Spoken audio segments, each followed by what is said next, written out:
Hello, dear students. A very good morning to everyone. I hope you all are doing well and taking really good care of yourself. So, today in this video, we are going to discuss about another topic in this chapter. Our topic is adaptation. All right. Now, we saw different organisms in our surrounding and they look different to each other, right? And we saw that these different organisms lives in different environment. Now, the question is how different organisms live in such different environment. So, here we talk about a concept of adaptation. All right. Now, what is adaptation? So, the feature and habitat of organisms which help them to adjust in different types of climate is called adaptation. Means adaptation is a feature and habitat of any organisms which help them to adjust in different types of climate. All right. For example, polar bear and camel. Now, have you ever seen polar bear in forest? Obviously not. Where does it survive? It survive in polar region. And how is the climate of polar region? It is extremely cold, but when you look at the structure of polar bear, you would see there is a thick fur. Now, as you can see here, this is a picture of polar bear. Here, you see that there is a thick fur over their body, and this thick fur provide a lot of warmth to them which help them to survive on very cold climate, and that is why they are found in polar regions. All right, this thick fur provide warmth to their body and prevent them to extremely cold climate. Okay, so here you can see the body of polar bear adjust and adapted in extremely cold climate. Now the next example is camel. Think of a camel. Where do you normally see a camel? Obviously in desert, right? Now why are they found in desert? That's because they have some special ability within themselves to survive in desert. Now desert is an area where we do not get a lot of water, do not have plants, trees. So only those type of animals which can survive with very less water, which can even survive of without water quite a few days, only this kind of animals survive there. All right. So camel have that ability that it can take excess amount of water once, and then it utilize this water gradually in its body. Therefore, it can live up to 10 to 15 days without water. So camel is very comfortably survive in the desert. Now, have you ever seen polar bear in desert region and camel in polar region? Not possible, right? Because they are not adapted to survive in desert. I mean, polar bear are not adapted to survive in desert. Similarly, the camel are not seen in polar region because they can't survive there. Okay. So, the feature and habitat of organisms which help them to adjust in different type of climate is called adaptation. Here you see the both example polar bear and camel, and you see that both are adapted in their surrounding. Now, let's discuss about adaptation in desert habitat. So, living organisms that are found in such a hot and dry environment adapt themselves according to the surrounding. So, let's study the adaptation of camel here. So, the first one feature is hump. This is very special features of camel. So this hump is the storehouse of the energy.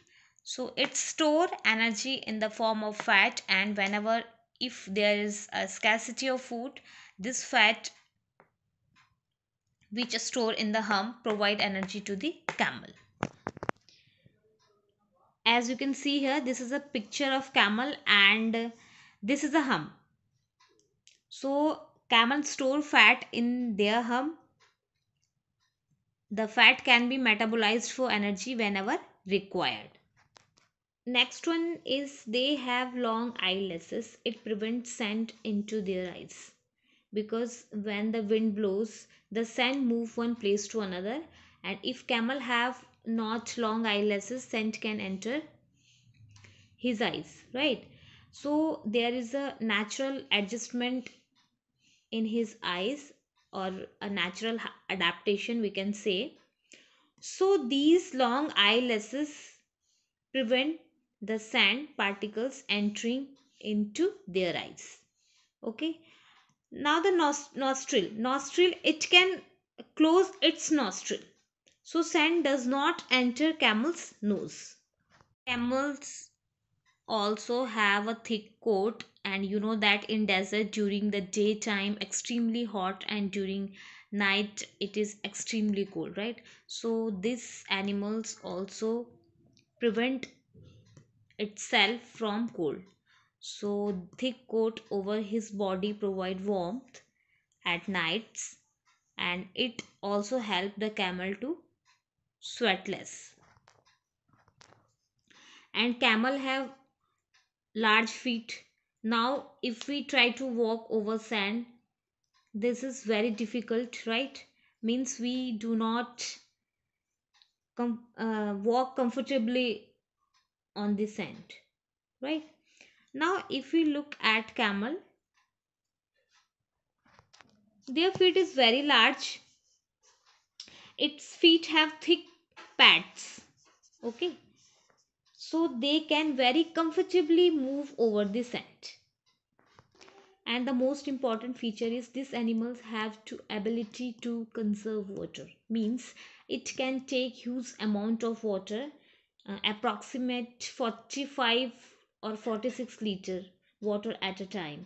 So they can drink huge amount of water at once, and then they keep utilize that water over a long period of time. Moreover, there is not sweating in camel, so there is no loss of water. And the color of their body, you can see, help them to merge with their environment. So these are the features of camels which help them to adjust and adapt in their surrounding. Now the next one is cactus.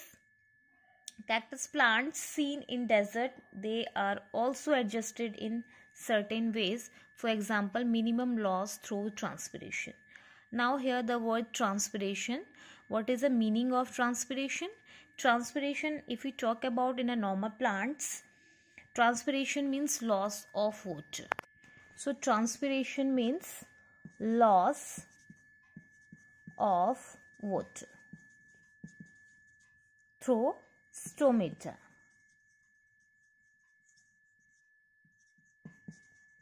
All right.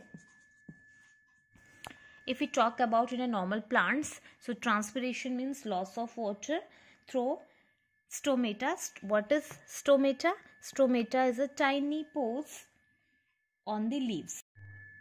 But in case of desert plants, they do not get water. Obviously in desert there is a scarcity of water, so they do not get enough water, so they do not lose any water. So in these plants, they do not have leaves at all. Leaves itself are modified. So the leaves modified into spine. So transpiration is very minimum because leaves are not present there.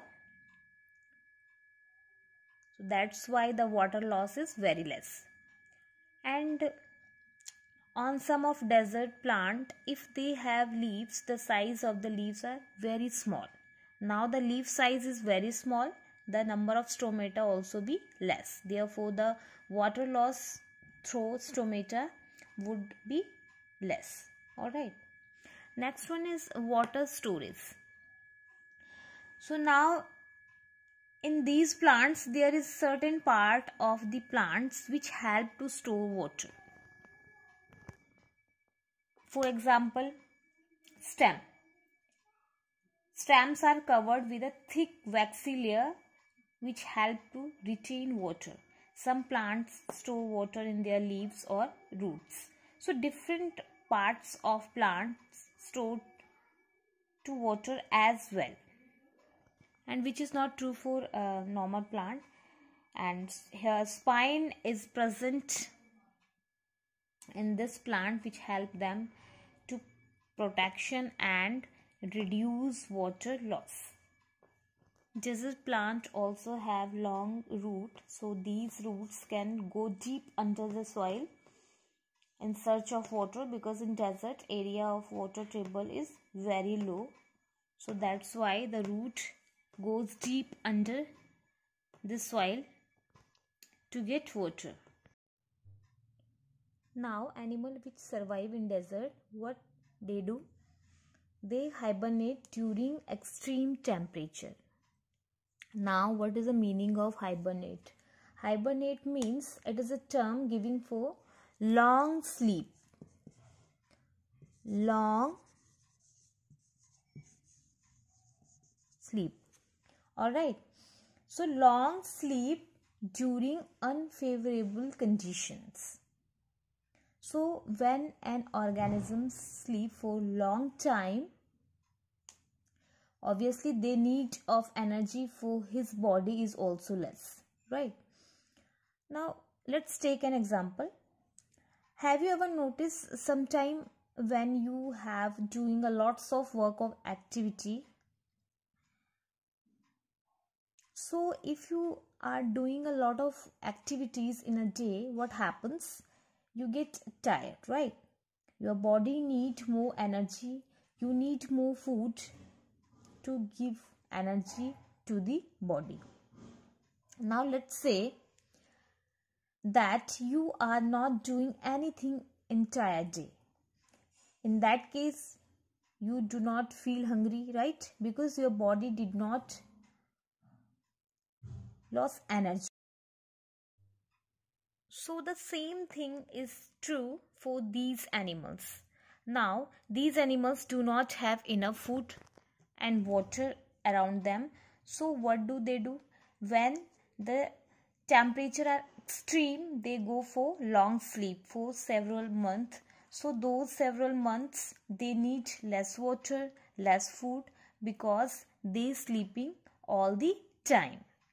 So hibernate is one good option for these desert animals to overcome the unfavorable conditions. And some animals sleep during the day and active during the night. And these type of animals are known as nocturnal animals.